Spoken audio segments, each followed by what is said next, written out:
లేచినబడి Bible పఠింప శ్రేష్ఠ గ్రంథము Bible, పఠింప శ్రేష్ఠ గ్రంథము Bible, అనుదినము పఠించిన ప్రేమ తోడ నడుపును, ఓ పఠింప శ్రేష్ఠ గ్రంథము బైబిల్.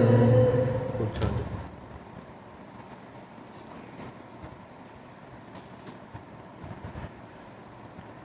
ప్రార్థన చేసుకుందాము.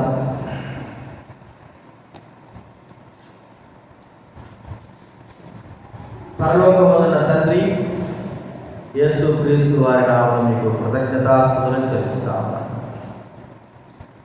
ఏప్రిల్ మాసం మొదటి ఆదివారం మమ్మల్ని చేర్చారు ప్రభువా. 3 ఆదివారాలు 3 నెలలు మమ్మల్ని కాచి కాపాడినందుకు మీకు కృతజ్ఞతలు చెల్లిస్తాము తండ్రి. ఈ క్షణానికి ఈ దినానికి మా జీవితాలు యోగ్యం కావు. మేము ప్రభువా మరి ఎంతోమంది లోకం విడిచినప్పుడు మేము మరి దూరం కావాల్సినది. అయితే మీ దయను బట్టియే, మీ కృపను బట్టియే, మీ యొక్క కనికరత్వాన్ని బట్టియే మేము ఇలా సజీవ లెక్కలో ఉన్నామని మిమ్మల్ని స్తుతిస్తూ మాయపరుస్తూ గనపరుస్తా ఉన్నాం. ఈరోజు పునరుద్ధాన దినం తండ్రి, ఈస్టర్.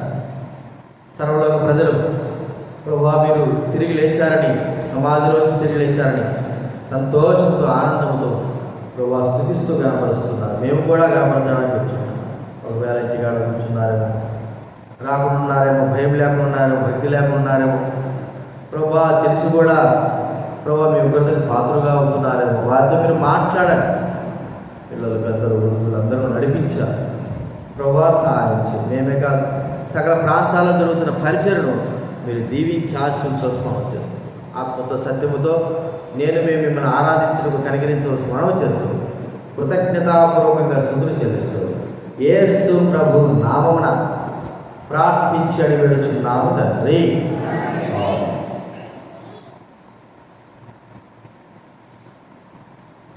దేవుని వాక్యంలో నుంచి కొన్ని మాటలు చూసుకుందాం.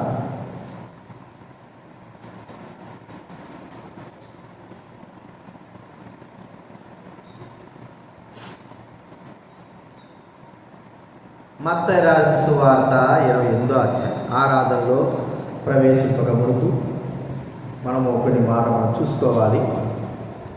మత్తయి రాసిన సువార్త 28వ అధ్యాయం చివరి అధ్యాయము 18వ వచనం మనమందరం కూడా కలిసి చదువుకుందాం.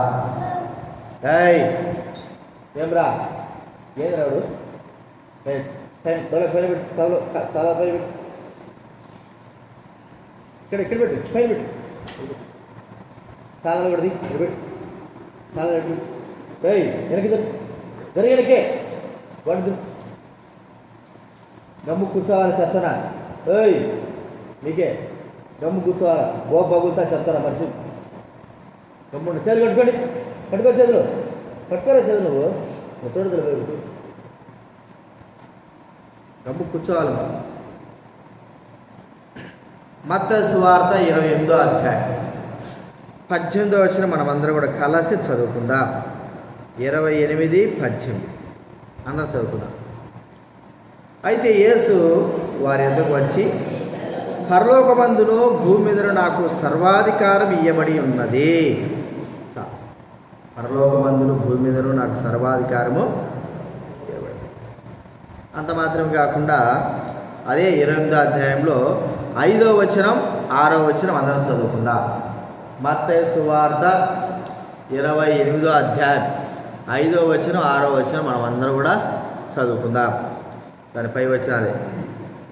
దూత ఆ స్త్రీలను చూచి, మీరు భయపడకుడి, సిలువ వేయబడిన యేసుని మీరు వెతుకుచున్నారని నాకు తెలియను. ఆయన ఇక్కడ లేడు, తాను చెప్పినట్టే లేచి ఉన్నాడని రండి, ప్రభువు పండుకొనిన స్థలము చూచి. 7వ వచనం కూడా చదువుకున్నాం.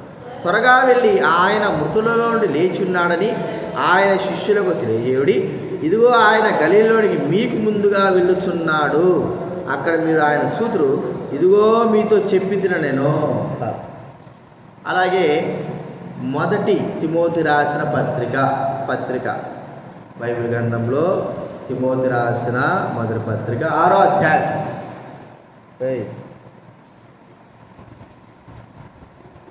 బైబిల్ చదువుతున్నా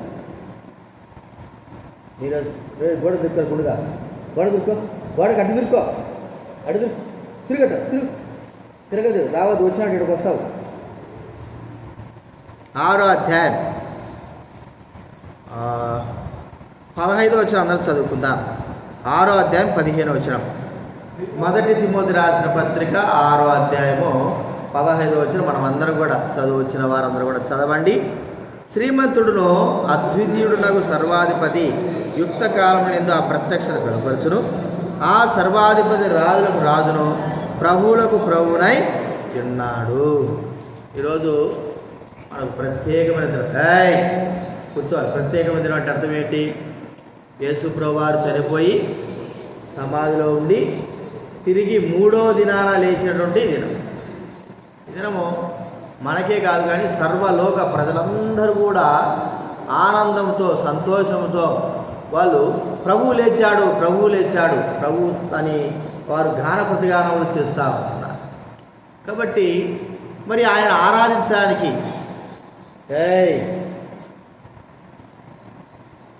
ఆయన ఆరాధించడానికి కొరకై ప్రభువు మరి మనతో మాట్లాడుతుంటున్నాడు.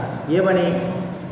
మరి అంత గొప్ప ప్రభు, మృత్యుంజయుడైన ప్రభు. చాలామంది ఒక్కోసారి పేపర్లో వేస్తూ ఉంటారు, చిన్నపిల్లలు ఎవరు బావిలో పడినారనుకోండి, లేకపోతే మరణాప అంచులకు వెళ్ళిపోయి బతికారనుకోండి, వాళ్ళు ఏమంటారంటే మరి మృత్యుంజయుడు అంటారు. అంటే మరణాన్ని జయించినారని.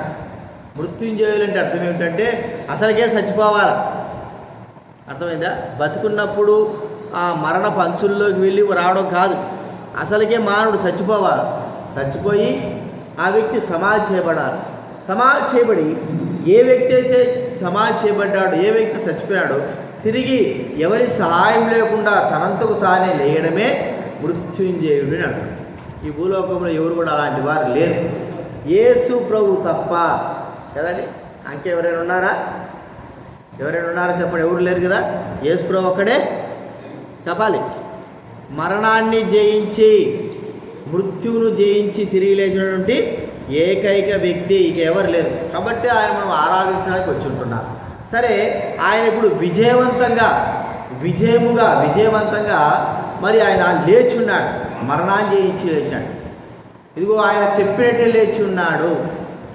కాబట్టి ఆయన ఈ విజయవంతమైన మరణం, పునరుద్ధారుడైన దినము దేనికి గుర్తుగా ఉంది? ఆయన యొక్క మరి పునరుద్ధానము దేనిని జయించింది ఆయన పునరుద్ధానం.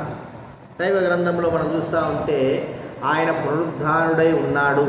ఒక వ్యక్తి మరణం నుంచి జయించాడంటే ఈ భూలోకంలో విజయవంతమైన జీవితం గడిపిన వాడు ఇంకెవరు కూడా లేరు.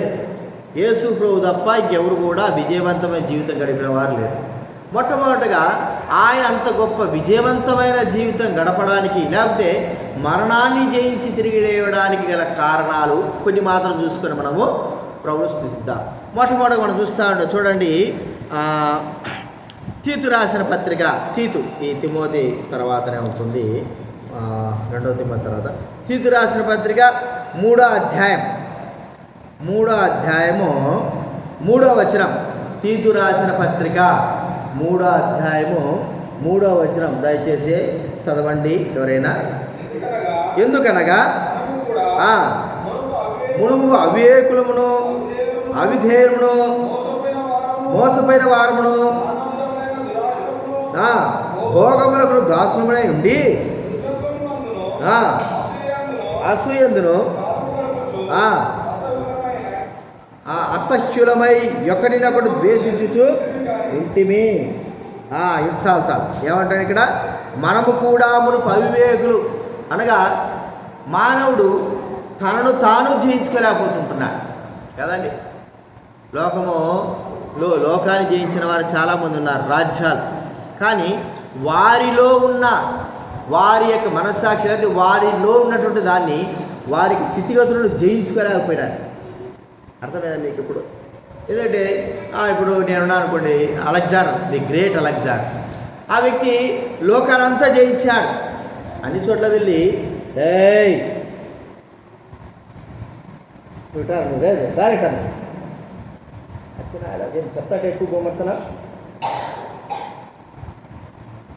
ఇక్కడ మనం చూస్తా ఉంటే లోకానంతా జయించాడు అలెగ్జాండర్, అంతా జయించాడు. కానీ తనలో ఉన్నటువంటి ఆ యొక్క ఆ పరిస్థితిని, తనలో ఉన్నటువంటి ఆత్మను, తనలో ఉన్నటువంటి పరిస్థితిని జయించలేకపోయాడు.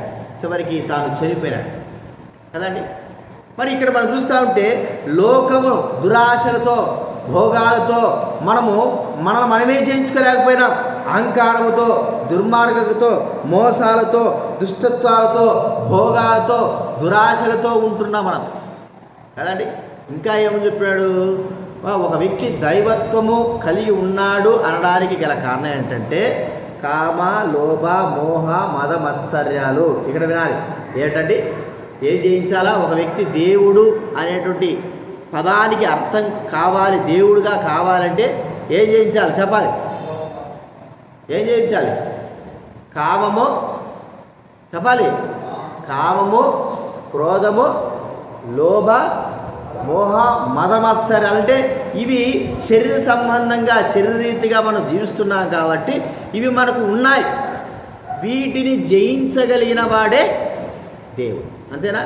వీటి ఇంకో మాట కూడా ప్రభు అన్నాడు. మొదటి యోహాను రాసిన పత్రిక, యోహాను రాసిన మొదటి పత్రిక 2వ అధ్యాయం, యోహాను రాసిన మొదటి పత్రిక 2వ అధ్యాయము 17వ వచనం నేను చదువుతా, 16వ వచనం దయచేసి చూడండి. మొదటి యోహాను రాసిన పత్రిక 2వ అధ్యాయం 16వ వచనము. లోకములో ఉన్నదంతయు అనగా శరీరాశయు, నేత్రాశయు, జీవడమమును కలిగిన తండ్రి వల్ల పుట్టినవి కావు, అవి లోక సంబంధమైనవే. శరీరాశ, నేత్రాశ ఎవరుకుంటాయి చెప్పాలి? ఎవరుకుంటాయి? మానవులమైన మనకుంటాయి.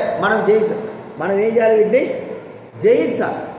అయితే మన వల్ల కావడంలే. లోకాన్ని జయిస్తున్నామా? శరీరాశ జయిస్తున్నామా? మనకి ఏది కనబడితే అది తీసుకోవడమే. నేత్రాశ, మన కంటికి ఏది ఇష్టమైతే అది చేయడమే. జీవడమం అంటే అర్థమట్టి గర్వం, అహంకారం. నువ్వు లేరా? దొర్రా నువ్వు. నేను ఇస్తే వస్తాక ఏది పడితే అది చేస్తాను సార్.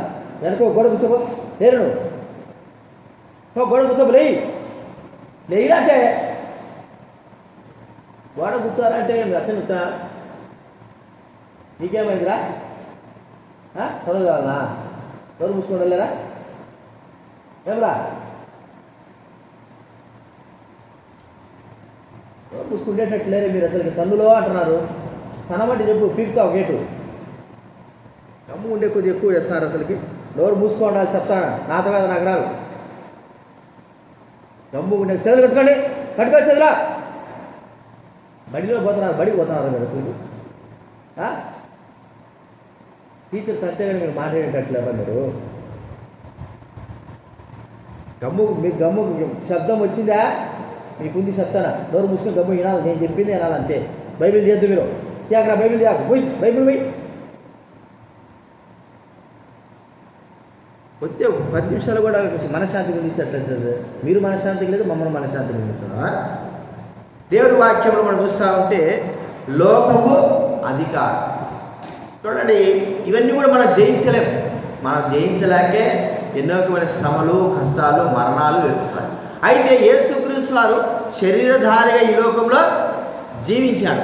ఒక దేవుడికి ఉండవలసిన లక్షణాలు ఏమిటంటే కామము, క్రోధము, లోభ, మదమత్సరాలన్నింటిని కూడా యేసుక్రీస్తు వారు జయించాడు. నేత్రాశ, జీవపడమ్మం, మరి ఇవన్నీ కూడా శరీరాశ, ఇవన్నీ కూడా జయించినటువంటి ఏకైక వ్యక్తి ఎవరండి?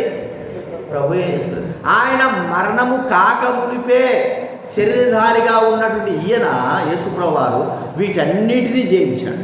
చూడండి, వీటన్నిటినీ జయించిన వాడే ఇప్పుడు మనకు ఆరాధనకు యోగ్యుడు. జయించకపోతే వాడు కూడా మనలాంటి మనిషి అవుతాడు. అయితే యేసుక్రీస్తు వారు మన శరీరంలాగా, మన శరీరం వలె ఉన్నాడు ఆ ప్రభు. శరీరధారిగా వచ్చిన ఆ ప్రభు వీటిని ఆయన బ్రతుకున్నప్పుడే, ఆయన మరణించకుంటే శరీర సంబంధమైన క్రియలు అన్నిటిని కూడా జయించినటువంటి ఏకైక వ్యక్తి. కాబట్టి ప్రియమైన వాళ్ళరా, ఈ జయించలేని వ్యక్తులని ప్రజలైన వారు ఎంతోమంది ఆరాధన చేస్తూ ఉన్నారు. అయితే వీటన్నిటిని జయించిన వాడు ప్రభువైన యేసుక్రీస్తు వారు.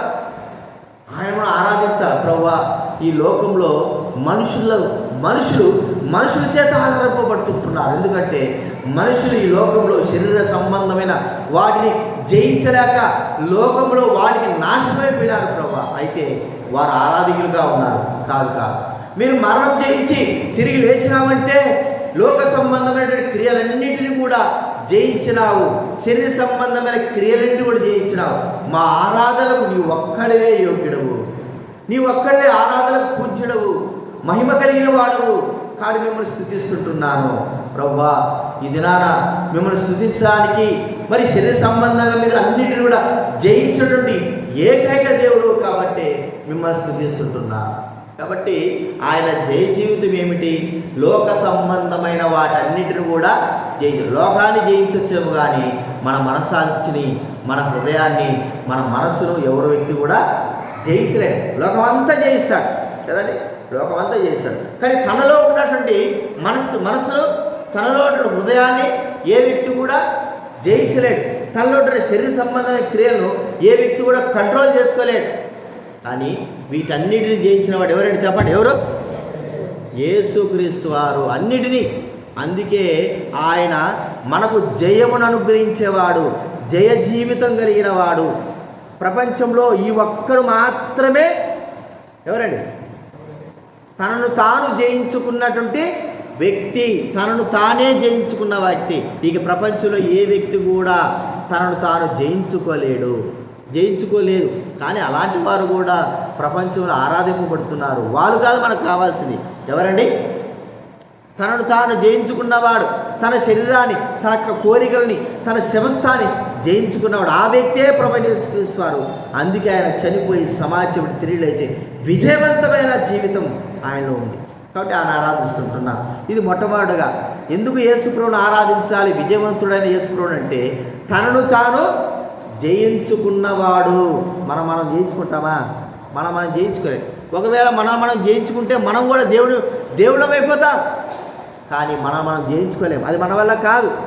మన శరీర కోరికలు, శరీర తలంపులు, శరీర సంబంధం ఏది కూడా లోక సంబంధంగా దేనిని కూడా జయించుకోలేము. కానీ యేసు ప్రభువు వారు మాత్రమే తనను తాను జయించుకొని లోకాన్ని కూడా జయించినటువంటి ఏకైక. ఇది మొట్టమొదటి చూస్తుంటున్నాం. రెండోది మనం చూస్తూ ఉంటే చూడండి, అపోస్తుల కార్యములు 24వ అధ్యాయం 18 వచ్చిన చదవండి ఎవరైనా. అపోస్తుల కార్యాలు 24:18.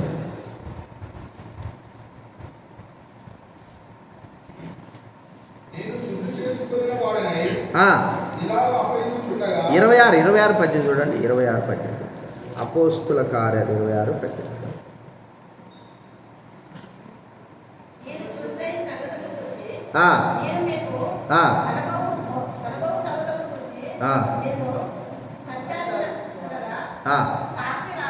సాక్షిగాను నియమించుటకై కనబడుతున్నాను.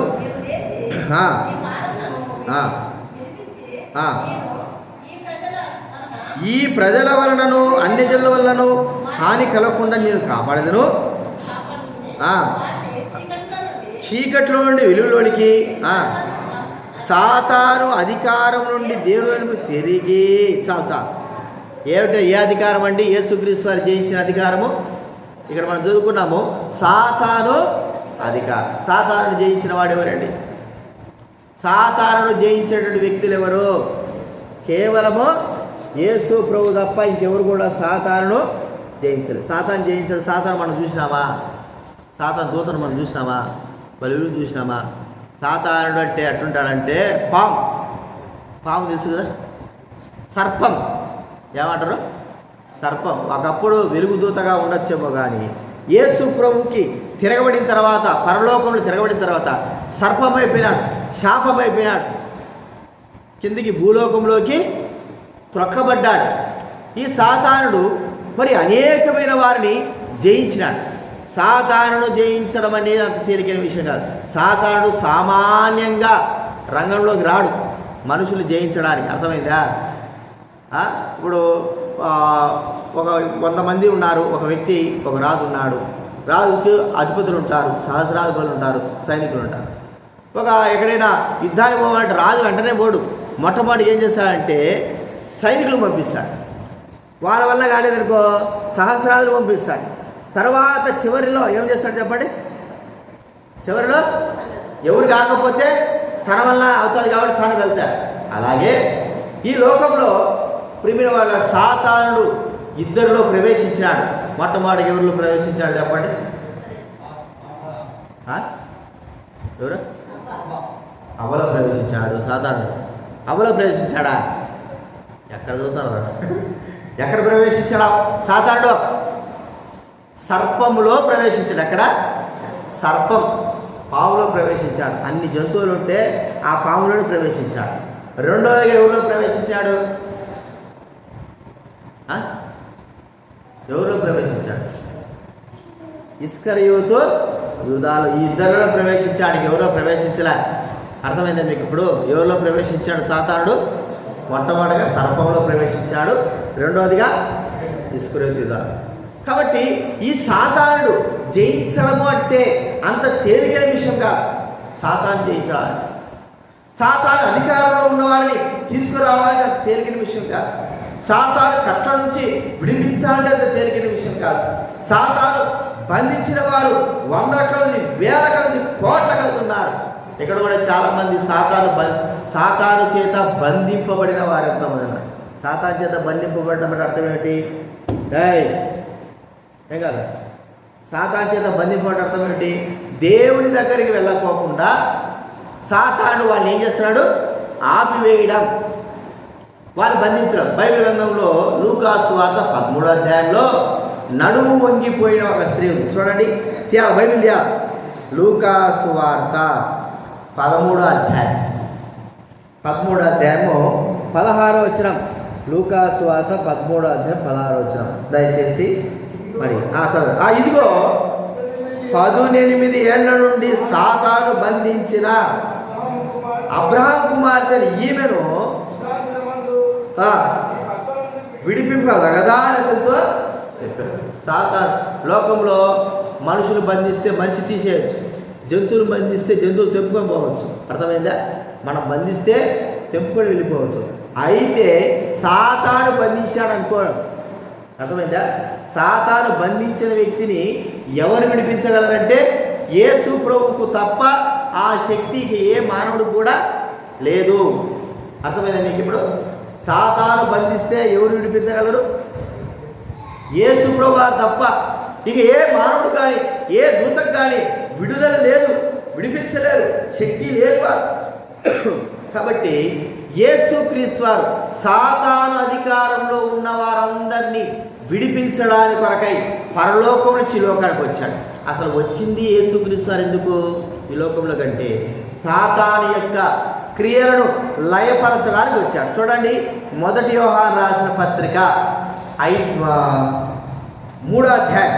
యోహాను రాసిన మొదటి పత్రిక 3వ అధ్యాయం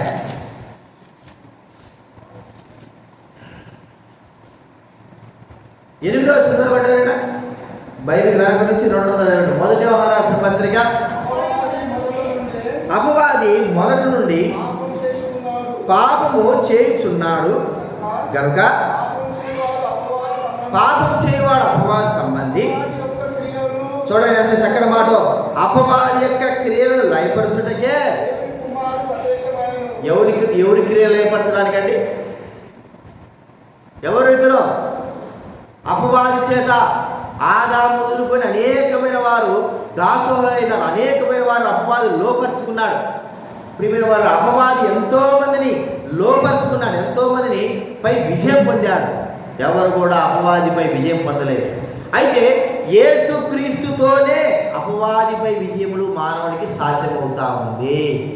ఇక ఏ మానవుడి వల్ల కూడా సాధ్యము కాదు. ఒక మాట చెప్పుకుందాం.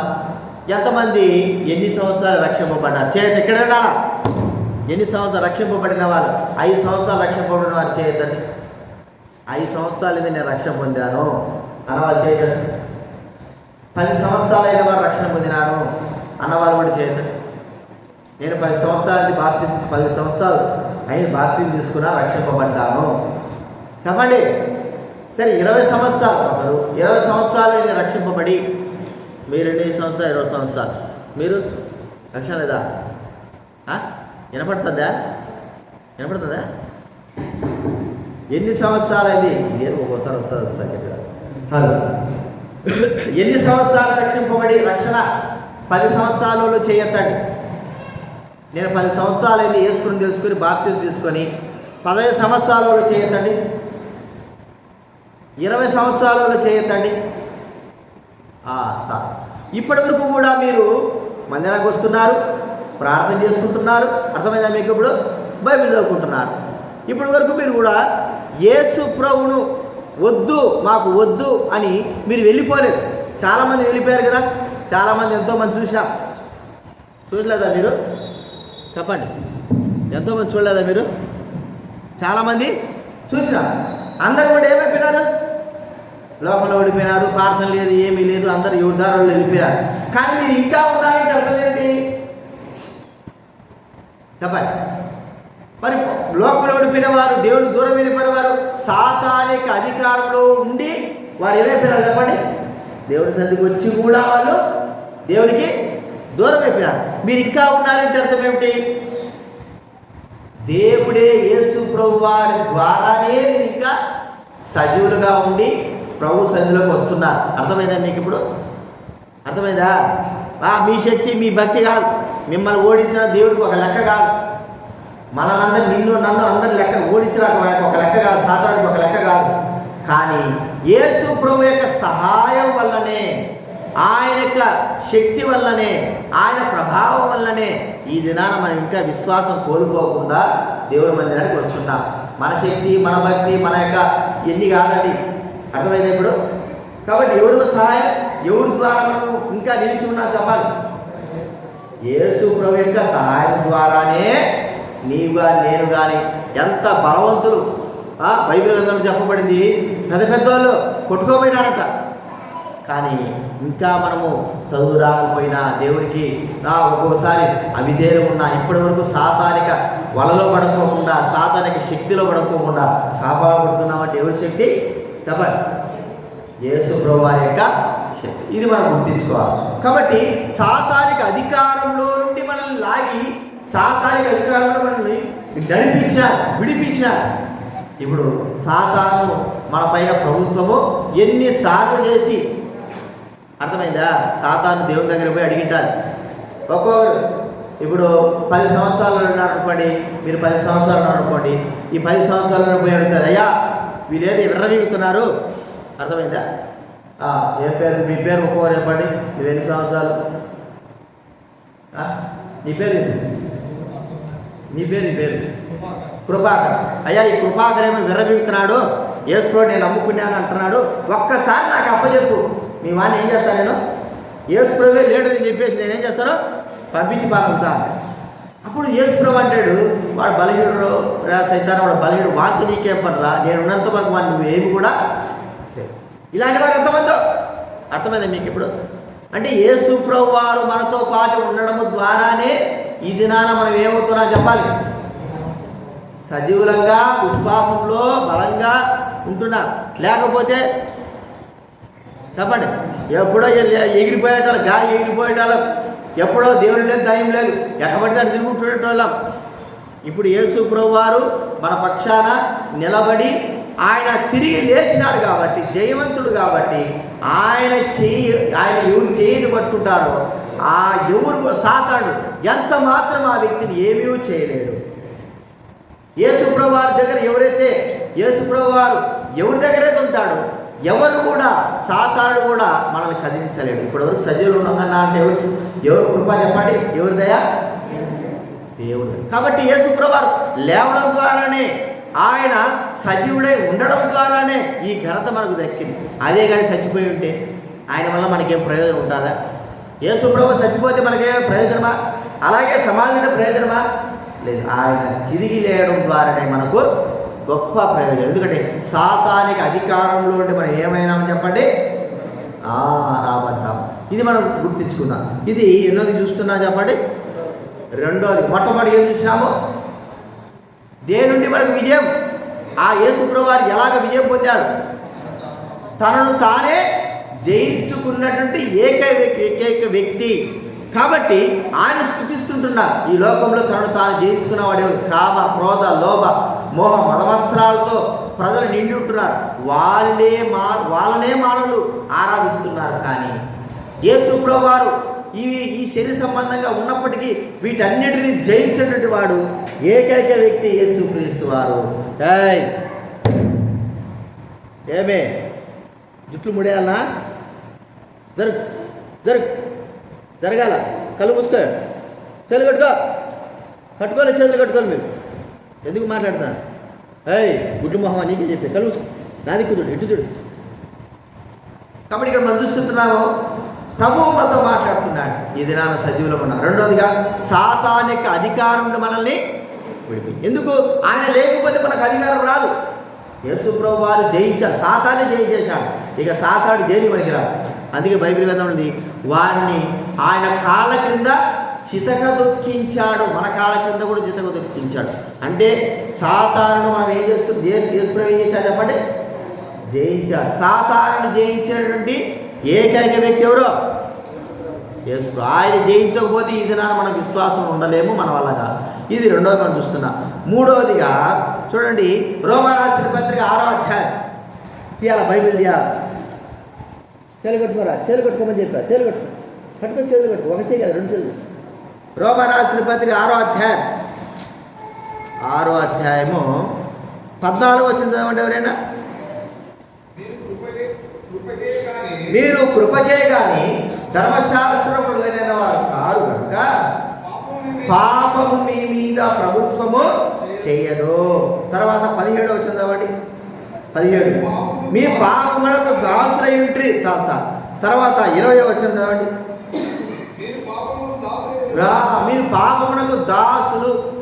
మాట చెప్పుకోవాలంటే పాపమునకు దాసులు. పాపమును జయించిన వాడు ఈ లోకంలో ఎవరు లేడు. అందరూ పాపము చేస్తున్నారు, పాపానికి ఏమైపోయినారు? దాసులు అయిపోయినారు. అందుకే లోకంలో సర్వలోక ప్రజలందరూ కూడా పాపమునకు దాసులు అయిపోయినారు. నేను పాపం చేయలేదు, నేను మంచివాడిని చెప్పుకున్నటువంటి శుద్ధ దరిద్రుడు. అర్థమైందా? వాడు పాపముని కంటే నీచుడు. ఎందుకంటే వాడు పాపము చేయలేదు. వాడు మానవిక స్వభావ లక్షణాలు పాపములో కనబడుతుంటున్నాయి. పాపము ఎందుకంటే బ్లడ్ రిలేషన్, ఆదాము యొక్క పాపము మనము కూడా అనుభవిస్తుంటున్నాం. శరీర సంబంధమైన రక్త సంబంధముగా మనకు సంక్రమించింది. మన పిల్లలు ఉన్నారనుకోండి, మన స్వరూపంలో జన్మిస్తారు. అంతే అండి. స్వరూపంలో జన్మించడం కాదు, రెండోది ఏంటి? మన గుణ లక్షణాలు కూడా ఉంటాయి వాళ్ళలో. అర్థమైందా?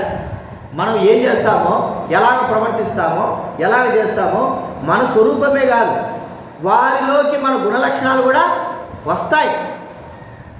నా మొహం పుట్టినాళ్ళే ఒకవేళ బాగుంటాడే కాదు. మనం ఎంత దుర్మార్గులు వాళ్ళు కూడా అంత దుర్మార్గులు ఉంటారు. మనం ఎంత పాపాత్మలు వాళ్ళు కూడా అంత పాపాత్మలు ఉంటారు. కారణం ఏమిటి అంటే మనలో ఉన్నటువంటి శరీర సంబంధమైన క్రియలు అవి వారికి సంక్రమించే. అదే రీతిలో పాపం కూడా లోకమునంతా కూడా పాపం ఏరుతా ఉంది. పాపానికి మానవుడు బానిసైపోయి ఉన్నాడు. చూడండి, త్రాగుబోతులు ఎంతమంది త్రాగుడు బానిసైనా చెప్పండి. వందల మంది, వేల మంది, చాలామంది కూడా ఇప్పుడు కూడా త్రాగుడికి అలవాటైతే దాని నుంచి తప్పిపోవడమే. పోయి ఆ యొక్క త్రాగుడికి అలవాటు అయిన తర్వాత ఇంకా మళ్ళీ రావడం ఉండదు. సిగరెట్లు కానీ ఆ దినాల్లో సిగరెట్లు మరి ఈ దినాలు కొద్దిగా తగ్గినాయి. ఇక బీహార్ చూస్తే పాన్పరాగు. పాపం అంటే పలు విధాలుగా ఎంత మానవుని చెడగొట్టేది, మానవుని శరీరాన్ని చెడగొట్టేది ఏదైనా కావచ్చు, అది పాపంకి. దానికి మానవుడు బానిసైపోయినాడు. ఎంతగా బానిసైపోయినాడంటే అది లేకపోతే మానవుడు బ్రతకలేడు. ఒకసారి పౌలు తాత అని ఒక ఆయన ఉన్నాడు. నేను 2007లో సేవ చేసేటప్పుడు పౌలు తాత అని పెద్ద ఆయన, అప్పటికే ఆయన 75 సంవత్సరాలు ఉన్నాయి. ఆయన సుట్ట తాగేవాడు. బావిరండి సుట్ట రోజు నేను అడుగుతాను, ఎందుకు తాత నువ్వు రేపు మాకు సస్తావు, సుట్ట ఎందుకు తాగుతావు అంటే ఆయన అంటాడు, సార్ ఇది మానేస్తే నేను సస్తా సార్. అర్థమైందా? ఇది మానేయకపోతే నేను కొన్ని రోజులు బతుకుతా, ఇది మానేశానుకో నేను సస్తా. అంటే అర్థం ఏమిటి? ఆ దాంతో అంత మిళితమైపోయాడు. అది ఒక క్షణము లేకపోతే డ్రగ్స్కి అలవాటు పడి ఉంటారు. మీరు గుర్తు, చాలామంది అంత అలవాటు లేదు కాబట్టి చాలామంది డ్రగ్స్, ఆ మత్తు మందు వేసుకోకపోతే ఆ రోజు వాళ్ళకి నిద్ర కాదు కదా, వాళ్ళు పిచ్చి పిచ్చిగా ప్రవర్తిస్తారు. అది వేసుకుంటేనే మనసుకు శాంతి. అట్లాగా దానికి అలవాటు అయిపోయింటారు. మా అన్న ఉన్నాడు, వాడు సోలమని, నాకంటే 6 నెలలు పెద్దవాడు. వాడికి బాగా కూడా వచ్చేసి హాస్పిటల్లో పెట్టారు. బాగా వస్తే వాడు అప్పటికే చిన్న వయసు, ఒక 12-13 సంవత్సరాల వయసు నుండి సిగరెట్ తాగేది అలవాటైంది. హాస్పిటల్ పెట్టారు. పోయి చూసాం, ఏం చేస్తా, ఎక్కడున్నది మాట, బాగుంటుందిరా అన్నాడు. సరిపోయింది. వాడు అంటున్నాడు, మా చిన్నమ్మను పెద్దమ్మని అడిగి ఇట్టి అంటున్నాడు. ఏది? హాస్పిటల్లో. అర్థమైందా మీకు ఇప్పుడు? ఏమంటాడు? హాస్పిటల్లో ఏం చేయాలి? సిగరెట్ తాగాలనా? తాగుతారా హాస్పిటల్లో? వాడు వచ్చింది సిగరెట్ తాగితే అనారోగ్యం బాగాక వాడు హాస్పిటల్కి వచ్చాడు. వాడు మా చిన్నమ్మని పెద్దమ్మని అంటున్నాడు, ఇచ్చి నాకు ఇప్పుడు తీగుతుంది, ఇప్పుడు నువ్వేం చేయాలా చెప్పాలి? వాడు సస్తాన్నే కూడా ఏం చేయాలి చెప్పండి? అది తాగాల్సిందే, తాగకపోతే కుదరదు. కొంతమంది సస్తాన్నే కూడా ముందు ఈ మనవలు ఎట్లాంటి వాళ్ళు అంటే సచ్చిన తర్వాత కూడా సారా సీసాలు పెట్టడం సమాధులు కాడ, ఎందుకంటే బాగా అలవాటు, ఇష్టము. సంవత్సరానికైనా సరే ఒకసారి సారా సీసాలు పెట్టడం, సిగరెట్లు పెట్టడాలు, ఎందుకంటే మనకి ఇష్టము. పాపం అంతగా మనుషుని బానిస చేసి దాంట్లో రావడం కష్టం. అయితే పాపాన్ని జయించే వ్యక్తే మనం విడిపించగలడు. ఏ వ్యక్తి అయితే పాపము లేకుండా తన జీవితాలతో జీవించగలడో ఆ వ్యక్తి మనం సంపూర్ణంగా విడిపించగలడు, లేకపోతే మనం విడిపించగలడు. ఈ లోకంలో ఒకే ఒక వ్యక్తి పాపము లేనివాడుగా జన్మించాడు, పాపం లేనివాడుగా జీవించాడు. నాలో పాపం లేదని చెప్పిన వాడు కూడా ఒక్కడే, ఎవ్వరు కూడా లేరు, ఆయన యేసు ప్రభువు. ఇది నాన్న, నీ హృదయంలో పాపం ఉందా? నీ పాపాన్ని తొలగించేటువంటి వ్యక్తి యేసు ప్రభువు. ఇంకా పాపానికి దాసన అయిపోతున్నా, దినాలు జరుగుతున్నాయి, ఏమో యేసు ప్రభు ఎప్పుడు రావచ్చు? నీ పాపం బట్టి ఇంకా నరకానికి పోతావు. వస్తున్నా కదా, ప్రార్థన ఉంది కదా, మందిరానికి ఉంది కదా, నా ఇష్ట ప్రకారం వస్తున్నా కదా అంటే కుదరదు. నువ్వు పాపంలో ఉంటే, పాపంలో అట్లా జీవిస్తే నరకానికి వెళ్తావు. యేసు ప్రభు కూడా ఒకే మాట అన్నాడు, మీరు పాపంలో ఉండి చస్తారు, పాపంలో నుండి చచ్చిపోతే నా దగ్గరికి మీరు. చూడండి, యోహాను సువార్త 8వ అధ్యాయం. ఆ మాట చదువుకుంటేనే మనకు అర్థమవుతుంది. యోహాను సువార్త 8వ అధ్యాయం 21వ చదవండి. యోహాను సువార్త. నేను వెళ్ళిపోవచ్చున్నాను, చూడండి, మీ పాపములోనే ఉండి మీరు చనిపోదురు. నేను వెళ్ళు చోటి మీరు పాపంలో ఉండి వాడు చచ్చిపోతే యేసు ప్రభువు వారు వెళ్ళే స్థలం ఎక్కడదండి? పరలోకం వెళ్ళలేడు. అందుకే పాపములను తీసివేయడానికి కొరకై, పాపములను ఎత్తివేయడానికి కొరకై, పాపములను తుడిచివేయడానికి కొరకై యేసుక్రీస్తు వారు ఈ లోకములకు వచ్చినాడని బైబిల్ గ్రంథం మనకు చూడండి. ఇంకా చక్కటి మాట, 1వ యోహాను రాసిన పత్రిక 3వ అధ్యాయం, బైబిల్ వెనక నుంచి 222వ పేజీ, 3వ అధ్యాయము 4వ వచనం. 1 యోహాను రాసిన పత్రిక, పాపము చేయు ప్రతివాడు ఆజ్ఞను అతిక్రమించును, ఆజ్ఞాతిక్రమమే పాపము. బాధవాని పాపములను తీసివేయుటకై ఆయన ప్రత్యక్షమైన, దేన్ని తీసివేయడానికి వచ్చారంటే యేసుప్రభువు వారు? మన పాపములు తీసివేయడానికి, మన అపరాధం తీసివేయడానికి. ఈ లోకంలో మన పాపాలు మనం తీసేసుకోగలమా? తీసేసుకోగలమా? మన వల్ల అవుతుందా? మన పాపాలు మన నుంచి ఎంతమంది ఒకవేళ వారి వల్ల ఏంటంటే అలవాటు పడిన పాపానికి అలవాటు పడిన వారు మా సంపూర్ణంగా ఆ పాపం నుంచి దూరపరుచుకోగలరు. పాపానికి అలవాటు పడిన వాడు, పాపంలో ఉన్నవాడు తనను తాను రక్షించుకోలేడు, తనను తాను గౌరవపరచుకోలేడు, తనను తాను పవిత్రపరచుకోలేడు, తనను తాను పాపం నుంచి విడిపించుకోలేడు. కరెంట్ షాక్ కొట్టిందనుకోండి, కరెంట్ షాక్లా మనం ఎక్కడ వినాలి? అందరూ ఇక్కడ వినాలి. కరెంట్ షాక్ కొట్టిందనుకో, మనం చేపట్టుకున్నాం, కరెంట్ పట్టుకున్న వెంటనే మనంతా మనం విడిపించుకుంటామా? చెప్పాలి పెద్దలు, విడిపించుకోగలవా? మన వల్ల అవుతుందా? కరెంట్ షాక్ కొట్టినవాడు, పట్టుకున్నవాడు, కరెంటు పట్టుకున్నవాడు వాడు విడిపించుకోగలడా?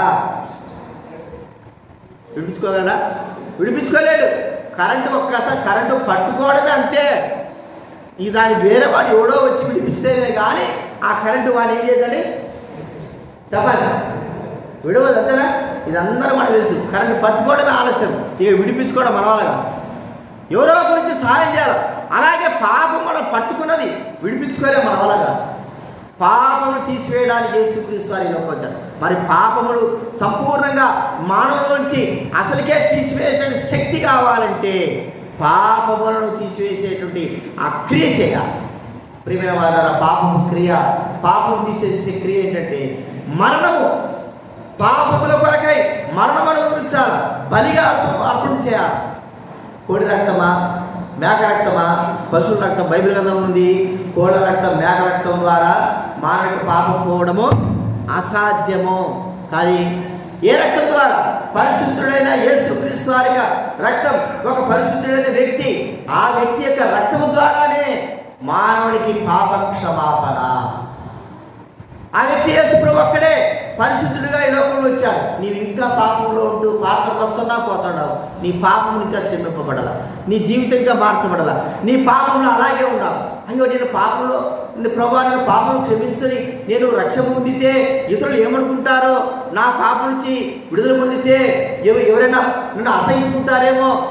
ఎందుకంటే ఇన్ని దినాలు బాగానే నటన చేశాడు, పాత్రకు వచ్చినాడు, వీడు ఇంకా పాపంలో ఉన్నాడా?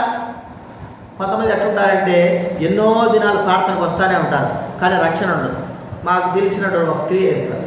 మేము నెల్లూరులో సేవ చేస్తామంటే ఒక సిస్టర్, ఆమె బాగా వినాలి ఇక్కడ, ఆమె సిస్టర్స్ మీటింగ్కి తర్జుమా చేస్తారు. ఎవరైనా ఇంగ్లీష్లో చెప్తా ఉంటే సిస్టర్స్ తర్జుమా చేస్తారు. పాతకాలపు ఆమె, చిన్నప్పటి నుంచి ప్రార్థనకు వచ్చాడు. ఆమె వయసు కూడా అప్పటికే 50 పైన ఉంటాయి. పిల్లలు పుట్టారు, వాళ్ళు కూడా పెళ్ళిళ్ళకి ఎదుగు వచ్చిన పిల్లలు.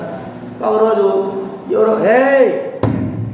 ఏమ్రా, ఒకరోజు మరి వర్తమానికి వచ్చాడు. వచ్చి మీరు ఇంకా యేసు నమ్ముకోతే నమ్ముకోండి, మీరు ఇంకా బాప్తిజం తీసుకోవాలన్నాడు. ఎవరైతే బాప్తిజం తీసుకోవాలని కోరుకుంటారో వారు చేయొద్దండి అన్నాడు. అర్థమైందా మీకు? ఇప్పుడు చేయొద్దనంటే ఈమె ఎన్నో సంవత్సరాల నుంచి బల తీసుకుంటుంది. అర్థమైంది మీకు? బల తీసుకుంటా ఉంది, ప్రార్థన చేస్తూ ఉంది, తర్జుమా ఇంగ్లీష్లో తర్జుమా చేస్తుంది, అప్పుడప్పుడు మీటింగ్లకు వస్తుంది. ఆమె చేయొద్దు దేనికోసమో చెప్పాలి. బాప్తిజం అందరూ ఆశ్చర్యం, ఇదే ఆయన ఇన్ని సంవత్సరాల నుంచి చిన్నప్పటి నుంచి పెరిగంటే ఆమె హృదయంలో ఏమో ఉంది. అప్పటి వరకు ఆమె దాచిపెట్టుకుంటూ వచ్చింది. ఒక దినాన యేసు ప్రభు వారు ఆమె హృదయాన్ని పడగొట్టాడు.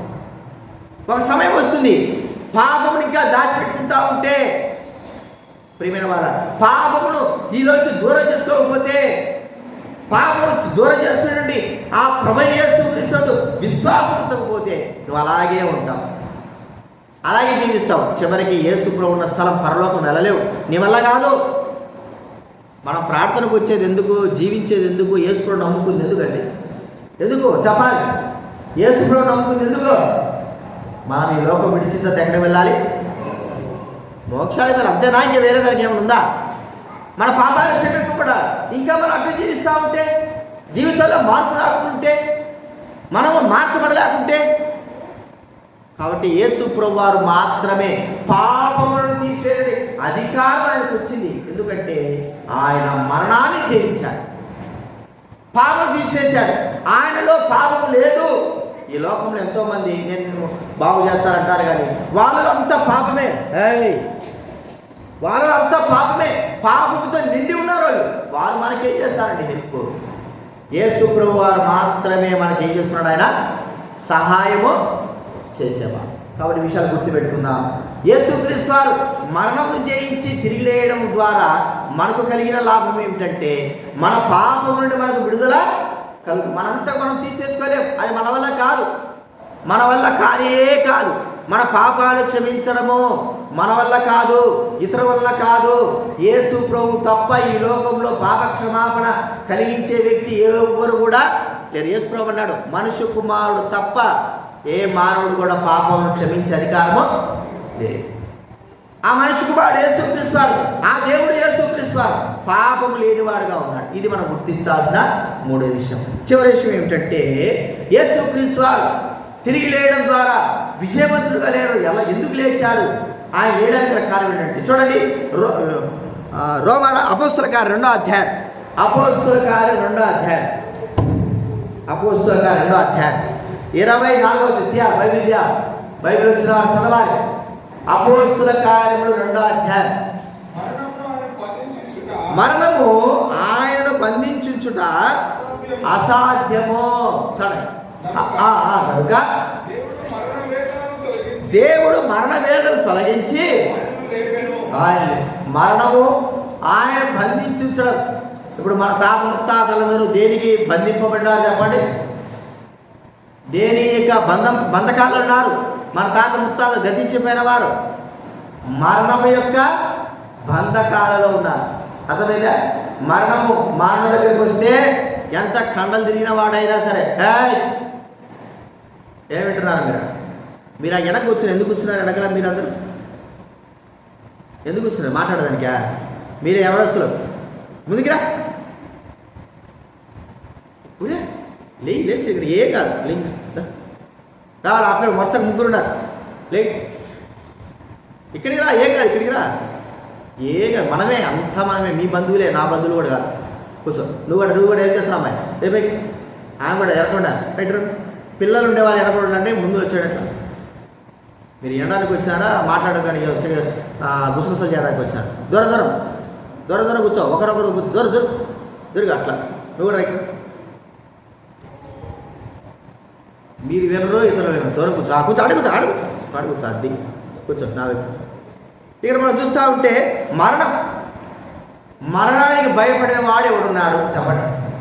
మరణం దగ్గరకు వస్తూ ఉంటే, చచ్చిపోయే సమయం దగ్గరకు వస్తూ ఉంటే ఎంత బలశాలి అయినా సరే ఆ మరణపు ఛాయలు దగ్గరికి వస్తుంటుంది. చచ్చిపోతారా అన్నప్పుడు భయపడిపోతాడు. మనమందరం మరణానికి భయపడిన వారు, భయపడని వారు చేయొద్దండి. అంతకుముందు యేసు నమ్మకం మునుపు నేను మరణానికి భయపడలేదు అన్నవారు చేయొద్దండి. అందరూ చేయొద్దండి. భయపడలేదు అందరూ భయపడేట్టే కదా. భయపడ్డారా? భయపడలేదా? చెప్పండి. అందరూ భయపడరు. నీవు నేను మరణం వస్తే చాలు గడగడ ఉడిపోయి ఇక ముందుగానే అందుకే డాక్టర్లు ఏం చెప్తారంటే, ఈ వ్యక్తి 6 రోజులు చచ్చిపోతాడు అన్నప్పుడు ఆ వ్యక్తికి చెప్పరు, లేకపోతే 1 నెల రోజులు చచ్చిపోతాడని చెప్పరు. ఎందుకు చెప్పరు? ఎందుకు చెప్పరు? భయాన్ని ముందే తెస్తాడు.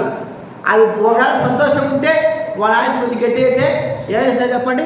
ఇక 4 రోజులు బతుకుతాడని వాళ్ళు చెప్పరు. వాళ్ళ బంధువులు చెప్తాయా 4 రోజులు కంటే ఎక్కువ ఉన్నాడు, చచ్చిపోతాడు అని చెప్తారు. వాళ్ళు చెప్పరు. కానీ ఒక సమయం వస్తుంది, ఆ మరణం అనే సమయం అందరినీ పిలుస్తుంది. మరణముకు ఏ భేదం లేదు. ఎంతమంది ఎవరైనా సరే, ఎంత గట్టి వాళ్ళైనా సరే, ఎంత ధనవంతులైనా సరే, మరణం పిలిచిందా వాడు రావాల్సిందే. మనం ఊరికి విర్రవేగుతూ ఉంటాం. నాకేమి నేనండి ఊరికి విర్రవేయడమే. కానీ మరణానికి అందరూ భయపడాల్సింది. కానీ ఆ భయపడిచ్చేటువంటి మరణమే యేసు ప్రభు కాళ్ళ కింద మరి మా త్రొక్కబడిందిగా మనం చూస్తుంటున్నాం. బైబిల్ గ్రంథంలో ఉంది, ఓ మరణమా నీ ముళ్ళెక్కడా, ఓ మరణమా నీ విజయం ఎక్కడా?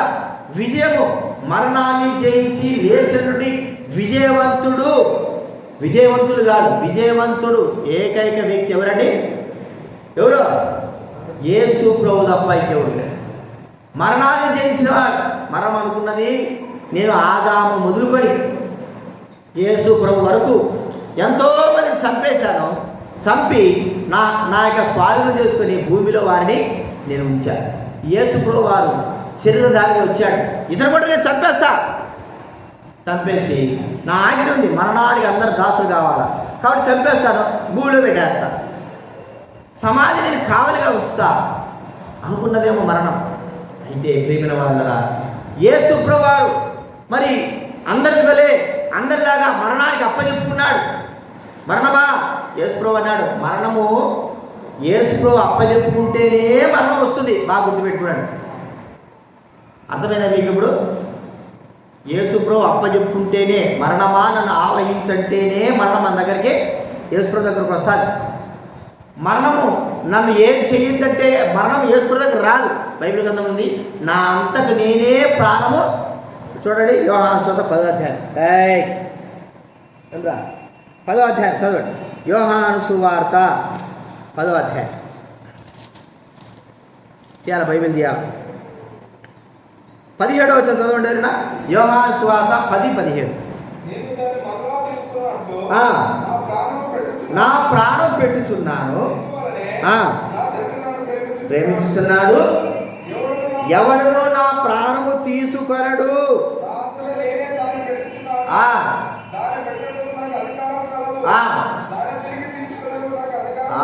ఏం అధికారం అనేది? మరణం. నన్ను ఎవడు కూడా నా ప్రాణాన్ని తీసుకునే అధికారం ఎవడికి కూడా లేదు. యేసుప్రభుడు అనుకుంటాడు చాలామంది, మేము పట్టుకున్నాం, యేసుప్రభుడు కొట్టేసినాం, సిలువకి వేసేసినాం, చంపేస్తాడా అనుకుంటున్నారు. కానీ యేసుప్రభు తనంతకు తాను అప్పగించుకున్నాడు కాబట్టి వాళ్ళు పట్టగలిగారు. లేకపోతే వాళ్ళ వల్ల అవుతుందా? మనుషుల వల్ల అవుతుందా? చెప్పండి, మనుషుల వల్ల అవుతుందా? కాదు. యేసుప్రభు వారు తనంతకు తానే మనుషుల కొరకై తన ప్రాణం పెట్టాలి కాబట్టి, తనంతకు తాను చంపుకోవడం కాదు కాబట్టి, ప్రజల చేత చంపబడాలి కాబట్టి యేసుప్రభు వారు అప్పగించుకున్నాడు. కాబట్టే ప్రజలు ఆయన చంపగలుగుతూ వచ్చారు. మరి అంత మాత్రమే కాదు, సమాధి చేశారు.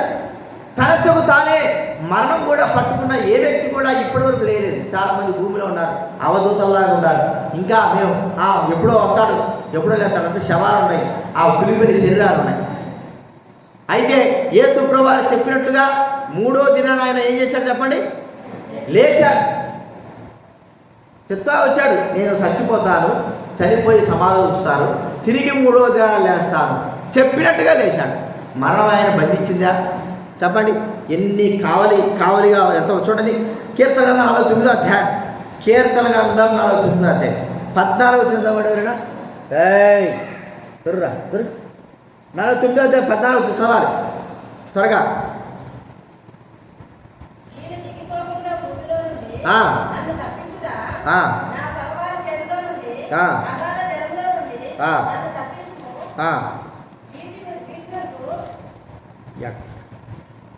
నలభై 49:14 చదవమంటే ఎక్కడెక్కడో పోతాం. వారు పాతాళంలో మందగా కూర్చబడుదురు, మరణము వారికి ఏముంటుందండి? కాపరిగా. ఎట్టపోతాడో చూస్తాం. యేసుప్రభు అన్నాడు కదా, చచ్చిపోయేవాడు లేస్తానని చెప్పినాడు కదా, నన్ను తప్పించుకొని నన్ను జయించుకొని ఎట్టపోతాడు చూద్దాం. లోకంలో సాధారణుడు యేసుప్రభు వెళ్ళిపోకోకుండా, తిరిగి లేవకోకుండా రాయి పెట్టారు. రాయి పెట్టి ఆ రాయికి ముద్ర వేశారు సంఖ్యల చేత. ఎవరు కూడా తీయకూడదు. ప్రేమిన వారు రాళ్ళు ఎట్టపోయినాయో, మరణము అది వరకు పట్టుకున్న మరణము ఎట్టపోయిందో, మరణము భయమును అంత తొలగించేసా. మరణమే భయపడింది. ఒరే నాకే అందరూ భయపడుతున్నారే, నేనే యేసుప్రభుకి భయపడాల్సి వచ్చింది. అర్థమైందా మీకు? ఇప్పుడు నాకే ప్రజలందరూ భయపడతారు. నేను మరణము అంటేనే చాలామందికి మా ఎక్కడ వినాలా వెనక కూర్చున్నవారు కొంతమందికి మరణం అనే పేరు చెప్పేస్తారు, గడగడగడ ఉంపుతారు. అయ్యా ఆశీర్వాదాలు చెప్పయ్యా, ఆశీర్వాదాలు చెప్పు, ఎందుకు సావుల గురించి చెప్తావంటారు. సావుల గురించి చెప్పినా చెప్పకపోయినా అది చెప్పాల్సింది జగం మీద సత్యం. మా సత్తామని మనం తెలుసుకోవాలా, అది చెప్పుకోవాలి. ఆశీర్వాదం గురించి ఎన్నిసార్లు ఆశీర్వాదం చెప్పాలా? మన సాగు గురించి తెలిస్తే కదా భయం వస్తుంది. అరే నేను సత్తాను కాబట్టి జాగ్రత్తగా ఉండాలని తెలుస్తుంది. మనం చెప్పుకోకపోతే ఇంకెవడు చెప్పుకుంటాడు. కాబట్టి మరణం అంటే అందరికీ భయం. యేసుప్రభువు కూడా భయపెట్టాలని చూసింది. కానీ ఆ ఒక దినాన ఆయన తిరిగి లేచేలాగల మరణం భయపడిపోయింది. వరే నన్నే జయించాడు ఈయన నేను భయపడాల్సి. నన్ను జయించిన ఏకైక వ్యక్తి, మరణం అనే నన్ను జయించిన ఏకైక వ్యక్తి యేసుప్రభువే, ఇంకెవరు లేరు. కాబట్టి ఇప్పుడు ఆ మరణానికి భయపడుకోకుండా మనం అందరం చేశాం. మనం కూడా మరణానికి భయపడుకోకుండా ఉండడానికి కొరకై ఆయన తిరిగి లేచాడు. మనకు కూడా ఏముందో చెప్పండి? మరణం అంటే భయం అవసరం లేదు. ఒక దినాన్ని చనిపోతాం. ఆ మరణం ఏమిటి అంటే 2వ మరణం. దానికి భయపడాలి మానవుడు. మొదటి మరణానికి ఏ మానవుడు భయపడాల్సిన అవసరం లే. అయితే పాపములో ఉన్నవాడు మొదటి మరణం ఎవరు రాకల్లా ఇట్రా, నీకు మీ గుడ్లు మామని లే పైకే ఏం నోరు కుట్టే ఫెవికిట్ తీసుకురండి పిల్లకేస్తాం. ముయ్యా నోరు తెస్తాం, ముయ్యారు. ఏం తిండి తరగలే? ఏం పెట్టింది మీ అమ్మ టిఫిన్? ఏం తిన్నావు? ఇంకొకసారి మాట్లాడినా ఫెవికిక్కేస్తాను నోటికి, గుర్తుపెట్టి. మరణము జయించి, మరణం ఎంతగా భయపెట్టినా కూడా యేసుప్రభు ఉంటే ఇప్పుడు మనం చెప్పగలుగుతున్నారా, ఓ మరణమా నీ ముళ్ళు ఎక్కడ, నాకేం భయం, ఎందుకంటే నేను చచ్చిపోతాను, భూమిలో ఉంటాను, యేసుప్రభు వస్తాడు, తిరిగి మన మరణాన్ని తిరిగి యేసుప్రభు అయితే లేస్తాను. అయితే రెండవ మరణం ఉంది, దాన్ని గుర్తుపెట్టుకున్నాడు. ఇదే పాపం వలన వచ్చు జీవితం మరణము. ఈ మరణానికి ప్రతి వ్యక్తి బానిస కావాల్సింది. అయితే ఆ మరణం నుంచి, ఆ పాప మరణాల నుండి మనల్ని ఏం చేశాడు చెప్పండి? విడిపించాడు. ఇప్పుడు ప్రభువును మనం ఆరాధించాలి. ప్రభువా, ఈ పాప మరణాల నుంచి నన్ను విడిపించావు, నేను మిమ్మల్ని స్తుతిస్తున్నాను, గణపరుస్తున్నాను, మహింపరుస్తున్నాను. కాబట్టి 4 విజయాలు, అంతకంటే గొప్ప విజయాలు యేసు ప్రభు చేశాడు. కానీ 4 మాత్రం చూశాం. మొట్టమొదటిగా ఆయన యొక్క విజయానికి, ఆయన తిరిగి లేవడానికి గల కారణం, విజయవంతమైన జీవితం ఏమిటి? తనను తానే జయించుకున్న వ్యక్తి, మనకు కూడా జయాన్ని అనుగ్రహించిన వ్యక్తి. రెండోది ఎవరు? ఏంటి చెప్పాలి? సాతాను జయించినవాడు, సాతాను బంధించినవాడు, సాతాను ఇంకా కట్ల నుండి విడిపించాడు. మనమందరం కూడా సాతాను కట్ల నుంచి మన దేవుడు విడిపించాడు. ఇది రెండోది మనం చూస్తుంటున్నాం. మూడోదిగా చెప్పాలి. మూడోది ఏం చూసినా? దోసపన్న జాస్పన్న ఏం చూసినా? మూడోది మైండ్ ఇక్కడ ఏం అదే. మూడోది ఏం చూసాం? అపవాది క్రియల. అపవాది క్రియలు అంటే సాతాను క్రియలే. మూడోది ఏంది? పాపము నుండి. ఏనుండి? పాపం నుండి మనం విడిపించాడు. మా అందరు పాపంలో లేనారు, యేసు ప్రభు ఒక్కడే పాపం లేకుండా ఉన్నాడు. ఆయన మాత్రం మనం విడిపించగలడు. విశ్వాసం ఇచ్చిన మనం అందరం కూడా ఆ పాపం యొక్క కట్ల నుండి మనము విడుదల పొందినాము, విమోచింపబడ్డాము. చివరిగా ఏం చూస్తూ వచ్చాను చెప్పండి? ఏం చూసాను చెప్పాలి? చివరికి ఏం చూసాం? దేని నుండి మనల్ని ఆయన జయించాడు.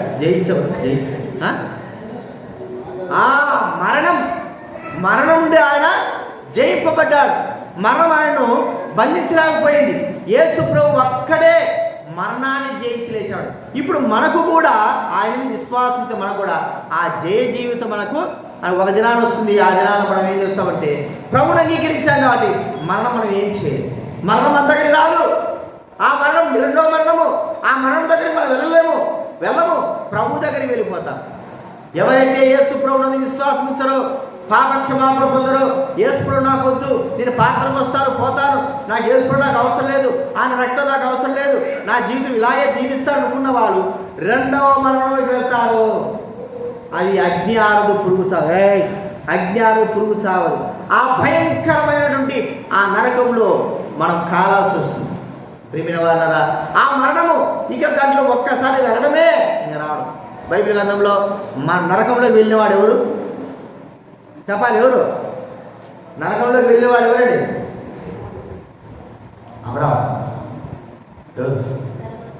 ధనవంతుడు వెళ్ళాడు, అంతే. ఇంక పోవడమే. ఇంకా 1 వే ట్రాఫిక్. అది మన వెనక్కి వచ్చేదిలే. పోయినాడు, ఇంక అంతే. అట్ట పోయినాడు, ఇంక అట్టే ఉన్నాడు. నిజ సత్యం ఏమిటంటే ఇప్పటికీ ఆ ధనవంతుడు నరకంలో కాలుతూనే ఉన్నాడు. యేసు ప్రభు చెప్పింది ఉపమానం కాదు, అది అర్థమైందా? ఉపమానం చెప్పినాడు అనుకోవచ్చు. నిజ సత్యాన్ని ఏమ్రా గుండుగా ఏం కాదు, ఏం కాదా? తనులు కావాలనా? చెప్పు, తనులు కావాలి చెప్పు. ఏం కావాలరా? తనులు కావాలనా? మాట్లాడదు. నిజ సత్యము నరకంలోకి వెళ్ళిపోయాడు ఆయన, ఇంకా రాలేదు. వేదన. అయ్యో నేను కాదు.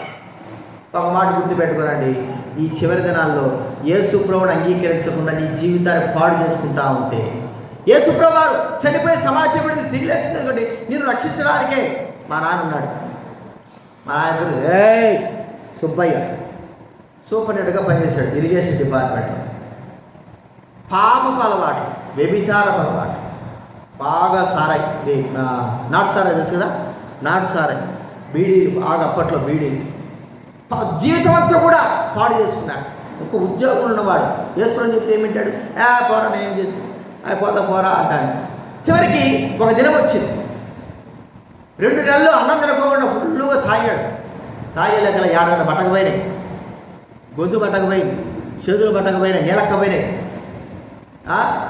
50 కిలోలు ఉండాల్సిన 20 కిలోలకు వచ్చేసాడు. సన్నగా అయిపోయినాడు మనిషి. ఇక లేలేడు, కూర్చోలేడు. అర్థమైందా? లేలేడు, కూర్చోలేడు. తన పాప జీవితంలో తాను చేసే అవన్నీ కూడా ఆ దినాన చివరి దినాన్ని తను అనుభవిస్తా అన్నాడు. చివరికి హాస్పిటల్ తీసుకుపోయినాం. టీబీ, ఫుల్ టీబీ ఉంది మీ నాన్నకు. ఇక వారం రోజులు బతకడమే కష్టం. డైరెక్ట్గా చెప్పేశాడు, సరే మీరు ఎక్కడ తీసుకుపోయినా వేస్ట్, మీరు ఇంటికి తీసుకోమండి, చచ్చిపోతాడు, ఇక వారం రోజులు చచ్చిపోతాడు. ఏయ్ ఎవరు శ్రద్ధ వచ్చేవరురా, ఏమ్రా పాట పడతావా, వారం రోజులు చచ్చిపోతాడన్న. ఇంటికి తీసుకొచ్చినాం, పడవలో పడుకోబెట్టాను, మధ్యాహ్నం తీసుకొచ్చినాం. నేను అట్లా నెల్లూరు పోయి వచ్చాను, గూడూరు పోయి వచ్చినాను.